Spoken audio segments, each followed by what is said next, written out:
द्रौपदी और कर्ण की प्रेम कहानी। जी हाँ, यह हैरान कर देने वाला सच उस समय का है जब द्रौपदी का विवाह अर्जुन से नहीं हुआ था। इनकी प्रेम कहानी का खुलासा खुद कर्ण ने महाभारत के अंतिम क्षणों में मृत्युशैया पर लेटे भीष्म पितामह के सामने किया था। वह सच जिसे द्रौपदी जानती थी, पर अपने पिता की प्रतिज्ञा के लिए उसे सीने में दफन कर लिया था। महाभारत में द्रौपदी और अर्जुन के प्रेम के तो कई प्रसंग मिलते और उनके पांचों पांडवों की पत्नी बनने की कथाएं भी मिलती, पर कर्ण से जुड़ी एक अपमानजनक घटना याद आती। लेकिन यह सच अधूरा है। आज एक बार फिर महाभारत की अनकही कहानियों के बीच से उठती है द्रौपदी और कर्ण की प्रेम कहानी। द्रौपदी जो बड़ी हो रही थी, उनकी सुंदरता और निखर रही थी। वे इतनी खूबसूरत थी कि उनकी कीर्ति आसपास के कई राज्यों में फैल चुकी थी।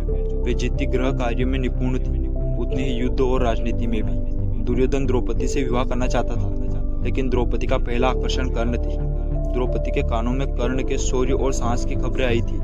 उसे अपनी सखियों और दासियों से मालूम हुआ था कर्ण अति बलशाली है, वे दिखने में भी खूबसूरत है और उनका मन निर्मल है। वे अपने महान दान के लिए जाने जाते हैं। आज तक ऐसा कोई नहीं हुआ जिसने कर्ण से दान मांगा हो और उन्होंने ना दिया हो। वे भले ही दुर्योधन के अभिन्न मित्र हैं, पर उनमें कौरवों जैसे कोई भाव नहीं है। जैसे जैसे द्रौपदी के कानों में कर्ण के गुणों की चर्चा पहुंची, ठीक वैसे ही कर्ण के कानों में भी द्रौपदी के अपूर्ण सौंदर्य और ज्ञान विद्या की व्याख्या पहुंचना शुरू हुई। हालांकि यह व्याख्या दुर्योधन के जरिए पहुंच रही थी, पर कर्ण जानते थे कि दुर्योधन द्रौपदी को पसंद करता है और उसे अपनी पत्नी बनाना चाहता है। बावजूद इसके वह द्रौपदी के सम्मोहन से खुद को दूर नहीं रख सका। बिना मिले, बिना देखे और बिना एक दूसरे को जाने कर्ण और द्रौपदी आकर्षण के बंधन में बंध गए थे। यहाँ आकर्षण शब्द का इस्तेमाल किया गया है क्योंकि शास्त्र इस बात की पूरी तरह पुष्टि नहीं करते हैं कि यह प्रेम बंधन दोनों ओर से था। कर्ण और अर्जुन की तुलना में द्रौपदी उलझ गई थी। फिलहाल एक बात तो स्पष्ट हो चुकी थी, द्रौपदी के मन में कर्ण के प्रति भाव जागृत होने लगे हैं। लेकिन जब इस बात की भनक श्री कृष्ण को लगी तो उन्हें लगा कि योजना साकार होने से पहले ही खत्म हो जाएगी। क्योंकि यदि द्रौपदी का विवाह कर्ण से हो जाता है तो इतिहास में महाभारत जैसी घटना का जिक्र नहीं होगा।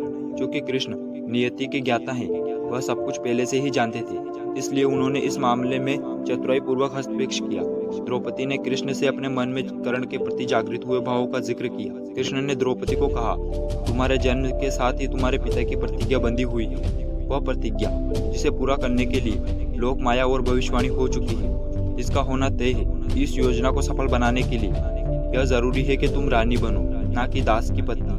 कर्ण बेशक दुर्योधन का मित्र था, पर वह राजकुमार नहीं था, वह एक सूत पुत्र था। उन्होंने कहा, द्रौपदी तुम कर्ण के प्रति आकर्षित हो, ना कि उसके प्रेम में। कर्ण में जो खूबियां है वो आकर्षित करने के लिए पर्याप्त है, प्रेम करने के लिए नहीं। यहीं पर मौका था जब कृष्ण ने अर्जुन का जिक्र करना सही समझा। उन्होंने कहा कि बेहतर है कि तुम अपना चुनाव परिवर्तन कर लो। कर्ण से ध्यान हटाकर तुम पांडुपुत्र अर्जुन की खूबियों को निहारो। वह किसी मामले में कर्ण से कम नहीं है। अच्छी बात तो यह है कि वह एक राजकुमार है और कुरु वंश का राजकुमार है। यदि तुम्हें नियति को साकार करना है तो तुम्हें अपना चुनाव बदलना होगा। द्रौपदी चिंता में पड़ गई।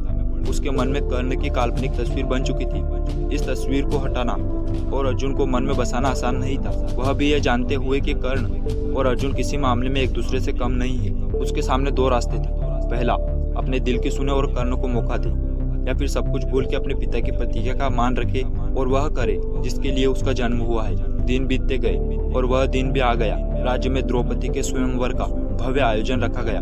द्रौपदी के पिता द्रौपद ने एक विशेष शर्त रखी, जिसके अनुसार राजकुमारों को अपनी धनुष कला का प्रदर्शन कर मछली की परछाई को देखकर उसकी आंख में निशाना लगाना था। स्वयंवर में केवल 3 ऐसे व्यक्ति थे जिसमें शर्त का पालन करने का समर्थ था। वे 3 थे, दुर्योधन, कर्ण और अर्जुन। स्वयंवर में बैठी राजकुमारी द्रौपदी की नजर कर्ण पर पड़ चुकी थी। वह उनके रूप से मोहित थी। वहीं दूसरी ओर अर्जुन को ब्राह्मण के वेश में पहचान पाना संभव नहीं था। शर्त का पालन करने के लिए पहले दुर्योधन आगे आए। कृष्ण ने यहाँ भी अपनी माया का इस्तेमाल किया और भीम को आदेश दिया कि जैसे ही दुर्योधन निशाना लगाए वह जोर जोर से हंसने लगे। बाद में दुर्योधन ने मछली की परछाई को देखकर निशाना साधा। उसका निशाना अचूक था। तभी भीम जोर जोर से हंसने लगे और दुर्योधन का ध्यान भंग हो गया।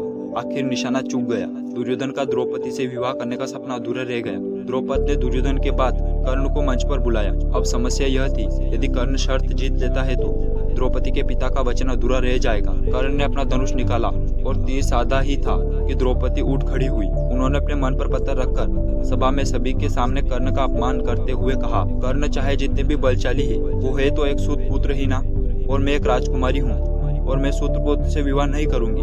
द्रौपदी के शब्द ने कर्ण के हृदय को छल्ली कर दिया। उन्हें एक राजकुमारी से ऐसे तर्क की अपेक्षा नहीं थी। इस अपमान के बाद कर्ण ने दुर्योधन के साथ स्वयंवर छोड़ दिया और वहां से चले गए। आगे क्या हुआ यह तो आप सब जानते हैं। अर्जुन ने स्वयंवर में द्रौपदी को जीत लिया और फिर वह पांडवों की पत्नी बनी। कर्ण के मन में द्रौपदी के किए हुए अपमान की आग अभी तक नहीं बुझी थी। यह अपमान ज्यादा बुरा इसलिए लगा क्योंकि कर्ण द्रौपदी से प्रेम करते थे। जब पासों के खेल में पांडव द्रौपदी को हार गए तो कर्ण को अपने अपमान का बदला लेने का मौका मिल गया। उसने दुर्योधन को द्रौपदी को सभा में बुलाने का विचार दिया। जब सभा में द्रौपदी लाई गई तब उन्होंने बड़ी उम्मीद के साथ कर्ण की ओर देखा, लेकिन कर्ण की आंखों में केवल अपमान की ज्वाला दिखाई दी, जो उस घटना के बाद द्रौपदी के मन में भी जल गई और इस तरह यह एक प्रेम कहानी अधूरी रह गई। आशा करता हूँ कि आपको वीडियो से कुछ नया जानने को मिला होगा। अगर वीडियो अच्छा लगा तो वीडियो को लाइक करें, साथ ही साथ चैनल को सब्सक्राइब जरूर करें। Thanks for watching.